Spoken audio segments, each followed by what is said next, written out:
Recently, I've been going through this journey of self-mortification where I've been taking cold showers, working out more intensely, and trying to eat more disciplined.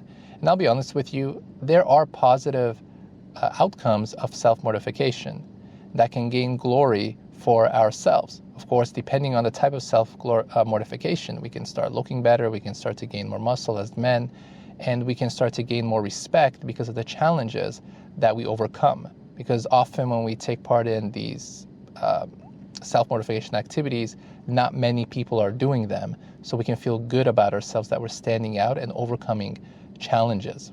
In 1 Samuel 16, 1-13, the prophet Samuel is instructed by God to go to Bethlehem to the house of Jesse to anoint the next king of Israel. Once he arrives, Jesse presents Samuel with 7 of his sons, and these 7 sons look in the eyes of the world as if they could indeed become the next king of Israel. They look like kingly material in the eyes of the world. Yet, to God, they don't. God instructs Samuel to ask Jesse to bring in the other son who is out shepherding. And Jesse is dumbfounded. How can this son of his, David, who is nothing but a mere shepherd, kind of scrawny, maybe good looking, but he has nothing really else going for him. And he doesn't look like he's kingly material. He doesn't look like someone who can succeed the great King Saul, who fought so many battles against the Philistines. And yet it is David that is anointed by God. Look what God says about the way he chooses and the way he judges men in verse 7. Do not look upon his appearance or on the height of his stature, because I rejected him. For the Lord sees not as man sees. Man looks on the outward appearance, but the Lord looks at the heart. It is the orientation of the heart that matters to God, not what the world thinks about our outward appearance. So when we separate self-mortification from prayer, we're no longer orienting our heart towards God.